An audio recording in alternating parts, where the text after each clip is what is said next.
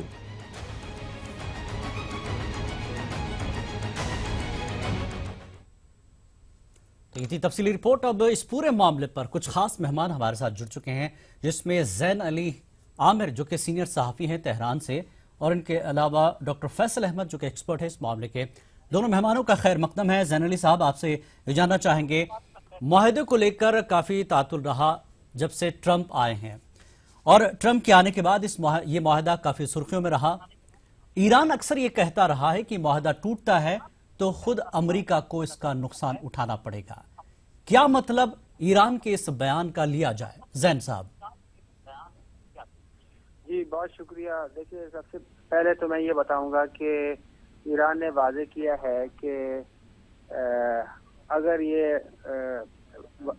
ये वाक़या होता है जी, और ये वायदा टूट जाता है तो इससे जो है वो अमेरिका को सबसे पहले नुकसान तो ये हुआ है कि आपने देखा कि पूरी दुनिया ये कह रही है कि ईरान ने एटमी मुआहदे की पाबंदी की है जी, और अब ये कह चुकी है जो एटमिक एनर्जी जो दुनिया की है, बैनुल अक़वामी एजेंसी, वो कह चुकी है कि ईरान 10 बार कह चुकी है कि ईरान जो है वो एटमी मुआहदे की पाबंदी कर रहा है जी, और अक़वाम मुत्तहिदा इसकी तायद कर चुकी है। बाकी जो अमेरिका के जो इत्तेहादी हैं वो तायद कर चुके हैं। तो इस सिलसिले में सबसे पहली बात देखनी ये है कि अगर अमेरिका ने ये दावा किया है कि ईरान जो है वो एटम बम बना रहा है या वो एटमी माहदे की पासदारी नहीं कर रहा है, तो इसका मतलब ये है कि दुनिया ये समझ जाएगी कि अमेरिका झूठ बोलता है और अमेरिका झूठा है, और जो है वो अपने सियासी मकासद के लिए वो आम झूठ बोलना उसके लिए आम बात है। एक बात तो ये, दूसरी बात ये कि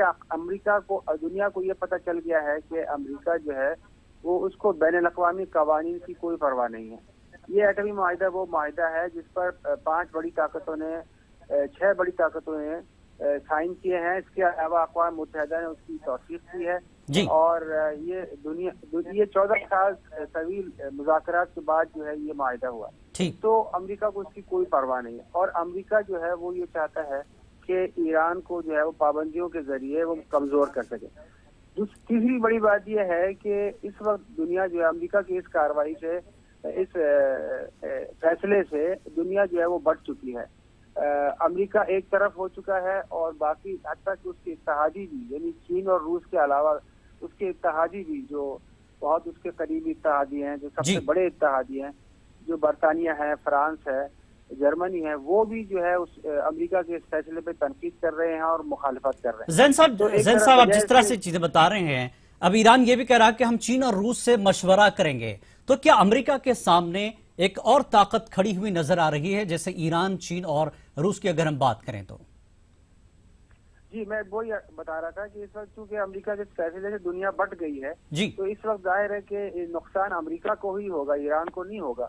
और इस वक्त जो है वो ईरान, रूस और चीन को लेकर, और हत्ता कि यूरोपीय यूनियन कह चुकी है, यानी रूस और ईरान तो, रूस और चीन तो पहले ही कह चुके थे और बहुत इस पर ताकीद कर रहे थे बहुत ज्यादा और इसरार कर रहे थे इस एटमी मुआहदे पर। इसके अलावा हत्ता यूरोपीय यूनियन भी कह चुकी है। तो कहने का मकसद ये है कि इस वक्त अमेरिका को तन्हाई का शिकार होता हुआ हम देखेंगे इंशाल्लाह, और इसका नुकसान ईरान के बजाय। डॉक्टर फैसल, जब मुआहदा है और सारी पाबंदियां लगाई गई थी, मुआहदे के तहत ईरान अपना काम कर रहा था, अब मुआहदा खत्म करते हैं आप, तो ईरान खुद अब आफियत महसूस करेगा, ईरान पाबंदियों से हट जाएगा जौहरी मुआहदे से, लेकिन जो पाबंदियां लगाने की ईरान कोशिश कर रहा है, इसके पीछे क्या अवामिल आपको नजर आते हैं?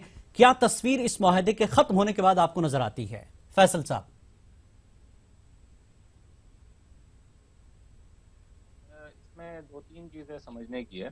पहला तो यह है कि जो ट्रंप ने जो नेगोशिएशन स्टाइल अडॉप्ट किया है वो एक एग्रेसिव पोस्चरिंग का है। आवाज आ रही है आपको? जी, आ रही फैसल साहब, आ रही।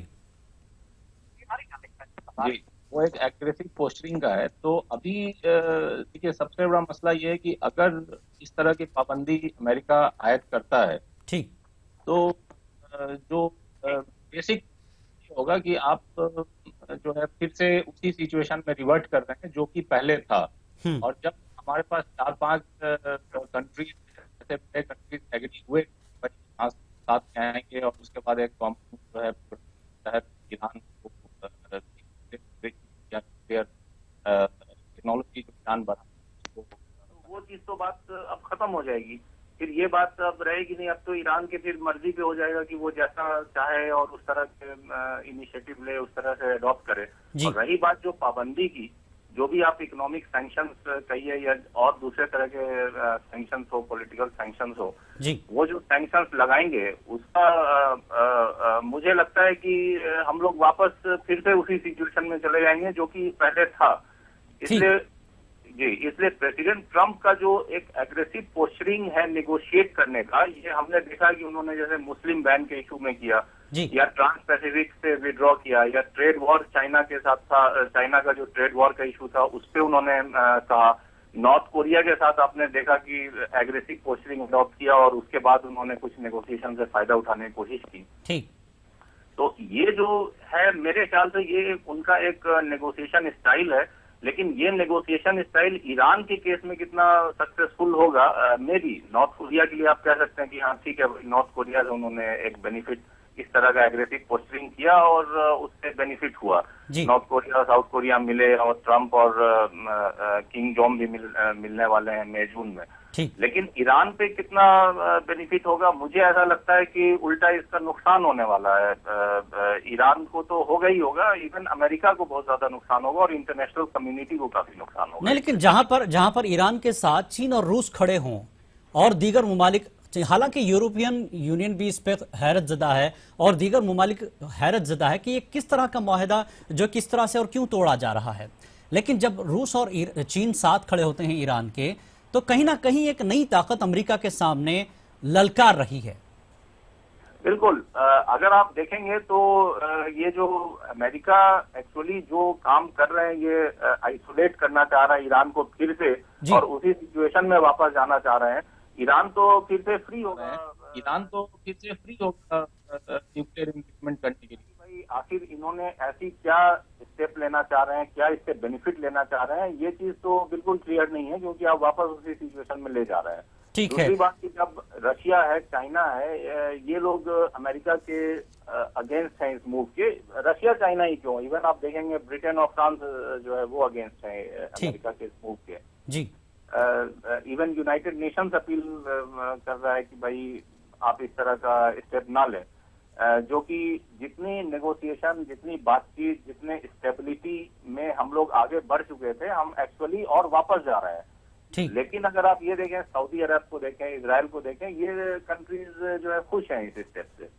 ठीक है जैन साहब, एक लगातार एक चीज चल रही थी, अब इजराइल जो है अमेरिका की इस मामले में तायद करता नजर आ रहा है, और इजराइल जैसे ही मुआहदे की बात हुई, ऐलान हुआ कि हम मुआहदा खत्म कर रहे हैं, तो इजराइल जो है शाम में दमिश्क पर हमला कर देता है, बमबारी कर देता है।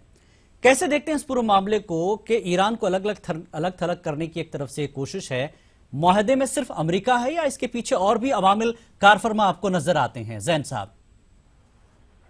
जी देखिए, मसला सिर्फ ईरान को अलग थलग करने वाला का नहीं है, बल्कि अमेरिका की एक कोशिश और भी है कि वो एक ईरानोफोबिया फैला रहा है। जैसे उसने इस्लामोफोबिया फैलाया, इस्लाम के खिलाफ लोगों में खौफ और हरास फैलाना, इसी तरह से ईरान के खिलाफ भी लोगों को डराना, ईरान से जो है लोगों को डराना, ईरान से लोगों को दूर रखना।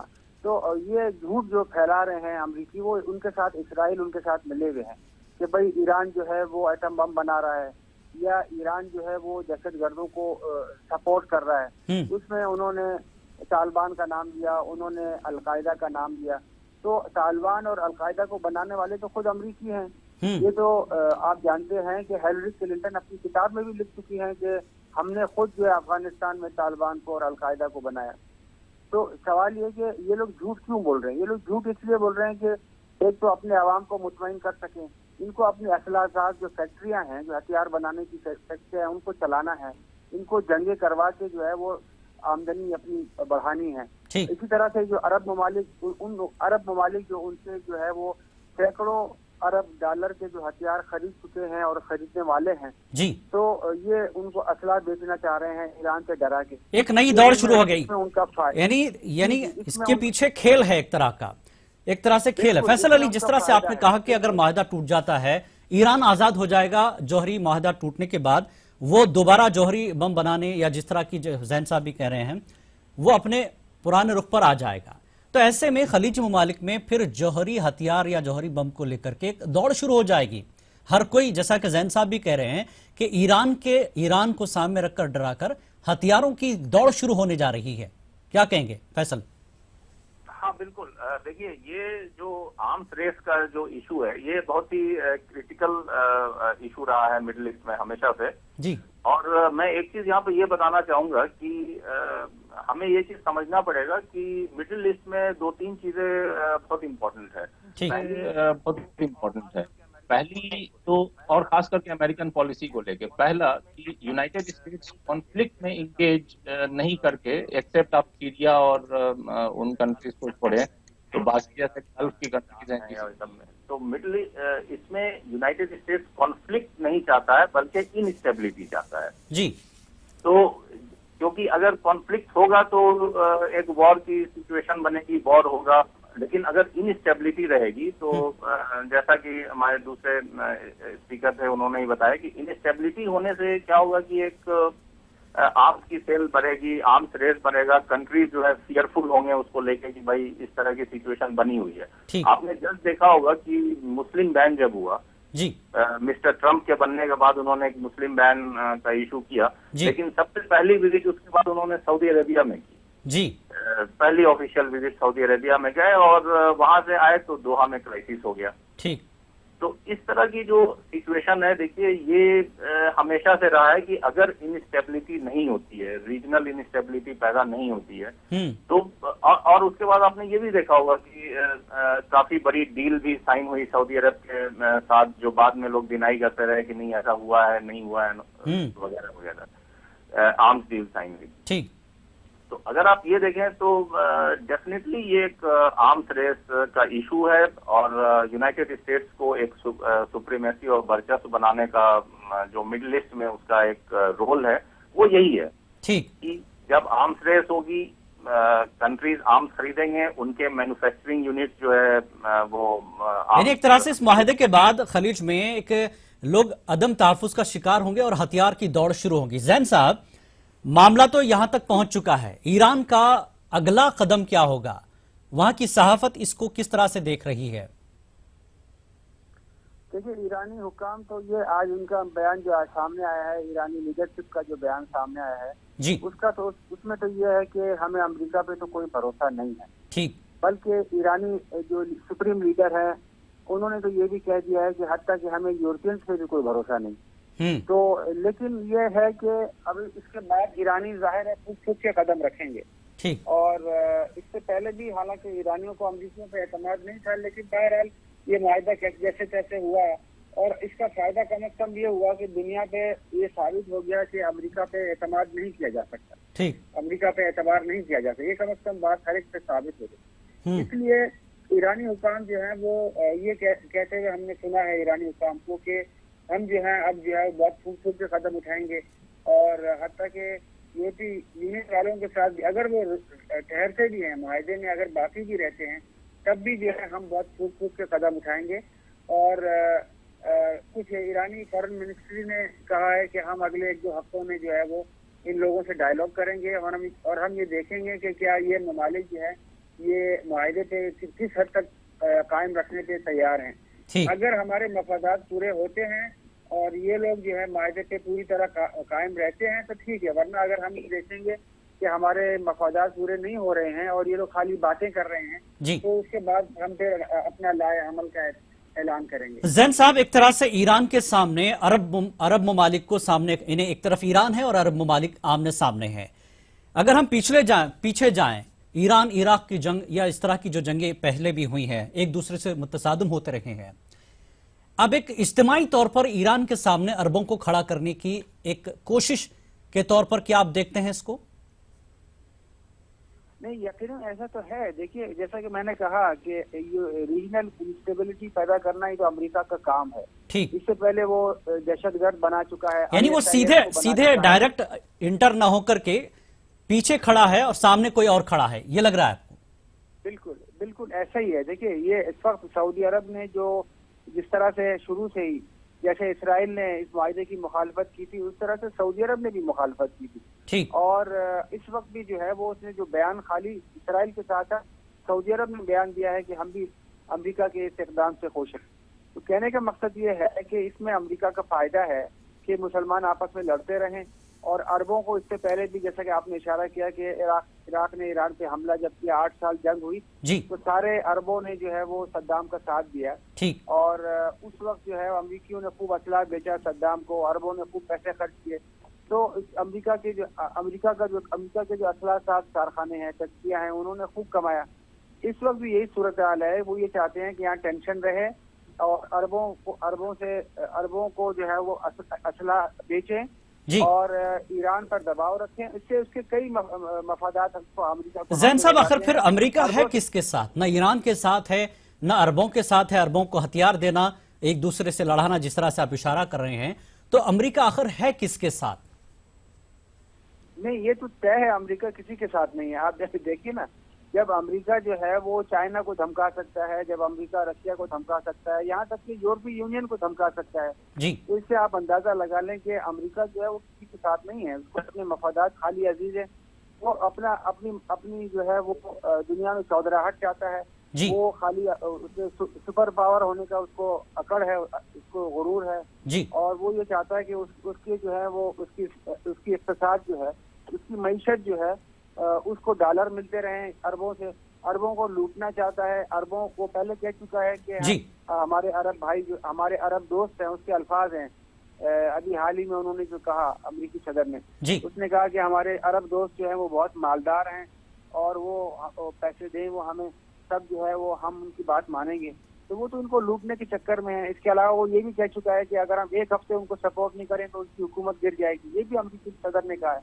तो ये ईरान के अलावा उनको भी डराता रहता है कि हम तुम्हारे सपोर्ट नहीं करेंगे तो तुम एक हफ्ते नहीं चल पाओगे।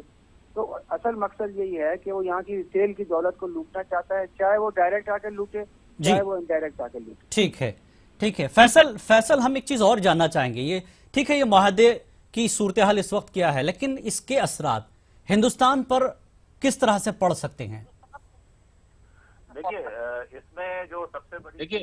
इसमें जो सबसे बड़ी चीज होगी वो हम लोग एक ऑयल के इंपोर्टर हैं ईरान से जी, और पहले भी इस तरह की और हमने देखा है कि हमारे जो है रूपी रियाल अरेंजमेंट हमने किया, जो है खरीद और फरोख्त हुआ है ऑयल का, और यहाँ बाद में वो भी वर्केबल नहीं रहा, बहुत सस्टेनेबल नहीं रहा। तो हमने फिर बाद में यूको बैंक, इंडिया के यूको बैंक ने हॉल बैंक है टर्की में, उससे टाई अप किया ताकि हम जो है ईरान को पेमेंट कर पाए जो हम ईरान से ऑयल खरीद रहे हैं। क्योंकि हमारा जो ईरान से ऑयल है उसका जो वैल्यू है वो काफी ज्यादा है एज कम्पेयर्ड टू व्हाट जो कि हम लोग ईरान को एक्सपोर्ट करते हैं। तो लिहाजा एक ये डायनामिक्स तो है ही है। एक तो एनर्जी सिक्योरिटी का इशू है और उससे बड़ा इशू है रीजनल स्टेबिलिटी का। देखिए ईरान से हमारा ट्रेड जो है अच्छा है और रिलेशंस भी अच्छे रहे हैं। हालांकि हमने IAEA में 3 बार जो है ईरान के अगेंस्ट वोटिंग की है, लेकिन उसको हमने बाद में ये कहा कि एक रीबैलेंसिंग एक्ट है और ये सब चीजें थी उसमें। लेकिन ईरान से रिलेशंस हमारे अच्छे रहे हैं। तो रीजनल इंस्टेबिलिटी एक बहुत बड़ा इशू होगा अगर इस तरह की कोई भी सिचुएशन अराइज होती है जी, तो हमारे ट्रेड पे डेफिनेटली इसका असर पड़ेगा और हमारे ऑयल के सप्लाई पे भी इसका काफी असर पड़ेगा। और साथ में हमने देखा कि एक जो Iran Pakistan India gas pipeline था वो भी निगोशिएट हो रहा था, फिर स्टॉल हो गया बहुत दिन तक। फिर जो है कुछ ना कुछ उसमें चलता रहता है कि कभी रीइंस्टेट होगा, कभी खत्म हो जाएगा वगैरह वगैरह।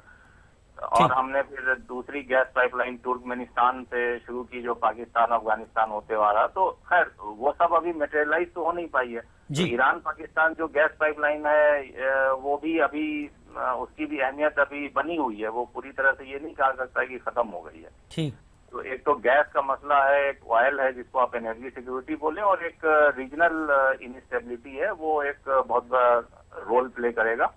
और साथ में जो हमारे इंटरनेशनल कमिटमेंट्स हैं, अगर आप उसको देखें कि जो IAEA में है या ग्लोबल कमिटमेंट्स है, न्यूक्लियर प्रोलिफरेशन के ऊपर है, न्यूक्लियर इनरिचमेंट के ऊपर है, उसमें एक फ्रिक्शन तो जरूर आएगा। क्योंकि हमें ये देखना होगा कि आखिर ईरान इन इश्यूज को इंडिया के साथ हो या चाइना के साथ हो या रशिया के साथ हो, वो कैसे देखता है और कैसे उससे डील करता है।